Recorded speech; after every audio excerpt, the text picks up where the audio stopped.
I'll ask a question. What about adult sexual abuse? Can someone, maybe that was one question that I could see on my screen, and then we'll come to the question here. Can someone answer that? Adult abuse, how do we help them? Yes, I think quite a few of us on this panel maybe just realized, or, came to just, the memories kind of came back in their adult years. And sometimes that happens because that's what trauma does. And that's in a sense, a gift that is there to cope with the current situation. And so that blocking of the memory just happens.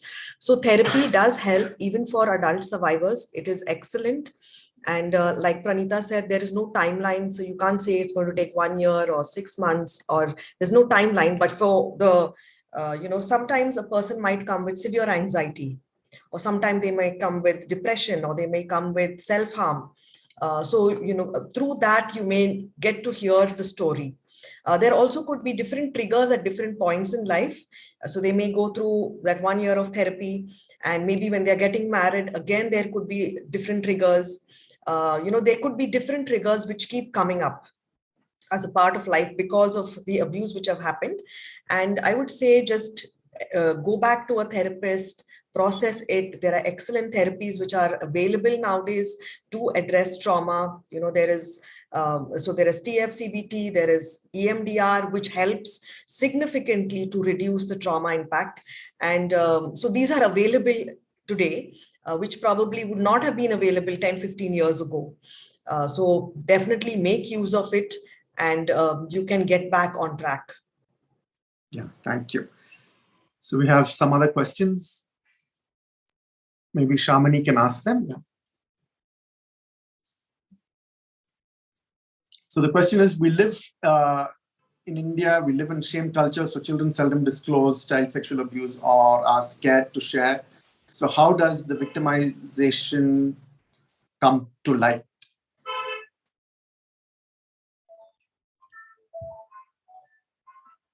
Does anyone want to go for that? Maybe Sonal, would you like to try? Yeah, okay. What happens is that often if you will observant with your child, if you talked about sexual abuse, then the child would be open enough to at least tell you if they are being abused, or even if they had even one incident, they will tell you. If you have had this conversation with them, if you're open enough, then, or like Sushmita given many other ways of how it comes to light, or when you see drop in academics or any other changes in a child's behavior. But otherwise, if you haven't noticed it, if you are talking about abuse, sexual abuse, and how this needs to be reported and all those other things, and what is safe touch and soft touch and all that, then the child will be encouraged to speak out. Yeah. Great. Yeah, thanks. So maybe I'll ask this to Dr. Prabhakaran, because we haven't heard him in a while now. Whenever there is a major incident of sexual abuse in the news, one of the debates is always between women's modesty versus men and their lack of self-control. Both are important issues, and women argue that they should be allowed to wear whatever they want. From a Christian perspective, how would you address this issue? Dr. Anandan, would you like to? Yes, again, sorry, can you put the question again? Can someone put the question up again? Yeah, so whenever there's a major incident of some sexual abuse in the news, the debate's always between women's modesty and lack of self-control. Both are important issues. Women argue that they should be allowed to wear whatever they want to wear. From a Christian perspective, how would you address this? So there is some sense of addressing Can some I answer this, please? Yeah, sure, Pranita. Yeah. Okay, let me answer it. Yeah. First of all, I think that there is the rights perspective. The rights perspective is that you have the right to wear and be who you are, right? And no one can stop you from that. And then, of course, you asked about the Christian perspective. And the Christian perspective is obviously we are governed by the moral values and standards of the Bible. So there are two things. But as citizens of India, I think we should stand up for what is the right of every, even the question. I'm sorry, I can't see very clearly, but it says women's modesty versus men and their lack of self-control. Yeah. So I think we should address the lack of self-control first. Okay. True. Yeah. And what about women's modesty? What do you mean? You know, men can walk around. Today, Ranveer Singh is being slammed, but that is because it's political. But otherwise, it's always only about women. So, yes, as Christians, we have different standards. But as citizens, we need to stand up for what is right. That a woman can walk naked on the road and you have no right to touch her. Just like a man can walk naked and a woman will never touch him. That's okay. But when a woman walks naked, every man can touch her because she walked naked and she has no morals. That's not right. So you and I, as a Christian, must stand up as a citizen. Great. Yeah. So I think that was a nice distinction, that we have a responsibility. We have two responsibilities in that sense. And that was really nicely explained. Thanks. Yeah. So there is another question here. It is painful and it needs to bring awareness among the communities on large scale. Can you give contact details of people in Delhi? I'm sure we can put that up on our chat box. Is there another question that can be answered? Yeah. As Christians, we tend to resolve sexual abuse inside church. Do you think we need to go beyond the church and take legal action? What is the right process? This time, I think I'm going to ask Dr. Anandan to answer this question. Yeah. Yes. Yeah. Can you share the slide, Dr. Prabha? Yes. Do you think beyond the church? Yeah. I think it's a very some noise around me. So can you the question again? Here, should we go beyond church when it comes to taking legal action when we know something like this is happening in church? I think the question here is usually there is a verse in the Bible that says, don't take things outside, try to resolve it within the church. And then now the question here is, should we go beyond the church and take legal action? What is the right thing? Yeah. Yes, we have to go and take, we have to take legal action. That is one thing, to help the child, to re-victimizing the child. And also today's a victim become tomorrow's a perpetrator. So everything is there. Conviction, it's there. Conviction should be there. So we have to take a legal action. Okay, yeah. And the Bible itself says that we have to abide with the law, which is not against the doctrine we follow. So we have to abide with the law. Thank you. The next question, and then maybe we can push. You have something more to say, Dr. Anand? Yeah. Okay. If an adult remembers being abused as a child, is there any worth in reporting, filing a case after so many years? Shall we have Gold answer this? Is there any use?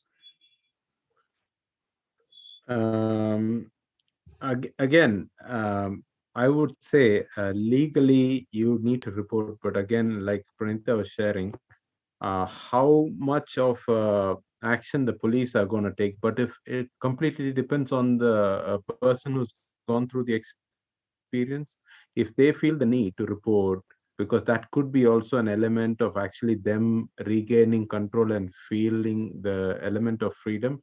But again, if it's age old, then probably the police can look into that person's involvement. After that, have they been actually involved? Again, that's how the law should work. But again, how it happens back home, we don't know how strictly they'll take. But purely from the perspective of the person who has been through that experience, if they feel the need to report it, I would say more than you have to, and take the support of whoever is there to go and report it so that further investigation can be carried out, and they also feel that they have taken action against something that happened in their life. Correct. And I think that's an interesting point because Also, it's, you might sorry, stop that Sonal. person. I mean, also you would stop that person abusing somebody else. Correct. That's what, Predators abuse many people. It's not as Exactly. if this is your only one. You might, it could be years, but even 20 years later, the person could still be abusing some other child. You know. So just to share a little more, Bobby, if you had watched the movie about, I forgot, Spotlight, I think, Spotlight, or the movie that talks about abuse in the Roman Catholic Church it's a very, very interesting story. So what would a journalist do is basically if you report somebody, they will start looking, has there been any other trend of the same person abusing? So even if it's in a corporate environment, if one person is left and they have written a grievance letter, the person investigating will look, has there been a trend of that same person or people reporting that person constantly being fired or giving their resignation letter? In UK or any other country, that's what you would expect the police to do.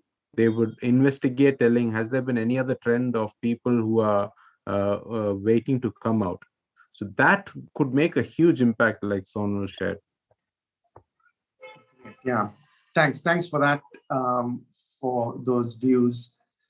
Is there any other question? If not, we can close because we've already arrived at 8:30. But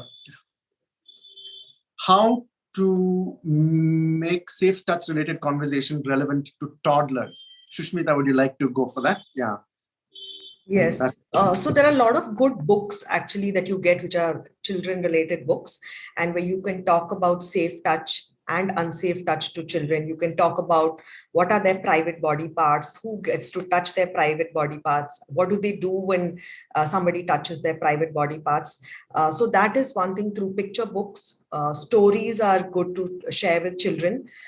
Just incidents, sometimes even playing with the little older kids, maybe 5-7-year-olds, like a what if game. What if this happens to you? What would you do? Or if you're in the park and somebody approaches you, what would you do? Or if an uncle who touches you, just like how Sonal mentioned, just like a confused touch, what would you do? So just giving them those experience situations helps them to just think through, okay, this could happen to me. Yeah, so just helping them through that.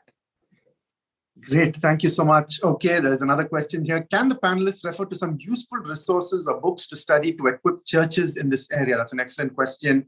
Are there any training programs to get certified or get equipped to prepare to tackle sexual abuse, especially in churches and Christian ministries? Anyone, if you can think of something that's happening in India, can you maybe let us know and put it up on? We train throughout the year. We have a team that trains churches, schools, slums, gated communities, apartment complexes. So just reach out to us. Our information is there. I want to add one more point. I also do the trainings. Yes, all of us. So I think I want to add one more point. Yeah. For toddlers, never use different words for the private parts. Mm-hmm. Like my son, I tell him, a penis is a penis. Mm-hmm. Don't call it boo-boo, choo-choo. No, they get confused. Mm-hmm. Call it what it is. Mm-hmm. I talk to my children and tell them all the parts you cover that are not meant to be shown should not be touched by anybody else. And if it is, come and tell Mama. Come and tell me. And he has. He said, Mama, this girl tried to hug me. That girl tried to touch me. So never try to use different words for private body parts. Okay? Use it as it is. Just wanted to share that. Okay, thanks for that. So I think, you know what, we're running out of time, but anyway, let's just go with this and then we'll see how, what therapy solution needs to be taken up who has gone through sexual abuse when that person was a child and now he is married with kids, but still has sexual relationship with another person outside of marriage, but he or she is still emotionally connected to his or her spouse. That person came to know through a counseling session that his or her sexual abuse at child is causing him or her to do that. Shushmita, would you like to? Yes, so they could look out for a trauma-based therapist in their city. And I think right now online therapy is also available and open. So, just looking out for anybody who can help in trauma work would be excellent. Yeah, and I think all our panelists are more than happy to share their contact numbers. They all are doing excellent work. And so their contact details will be on our chat, and I think it's constantly there. You can get in touch with us. We'll also put it up on our website. On this topic, we will try to keep putting up articles and helpful resources. So please access that. But really, thank you all so much, especially the panelists, 1.5 hours constantly talking, and that to a topic like this, which is quite intense. But I really thank you so much for helping us sort of break it down, not making it embarrassing, not making it uncomfortable, but seeing it as it is. So if there's anyone here who's undergoing anything of this sort, please reach out. Or if you know of someone who's undergoing anything of this sort, please reach out. So thank you so much. And let's hope that we make this world a better place with the little things that we can do, especially as Christians, where we can be Christ's hands and feet. Thank you all so very much. Thank you. Thanks for having us.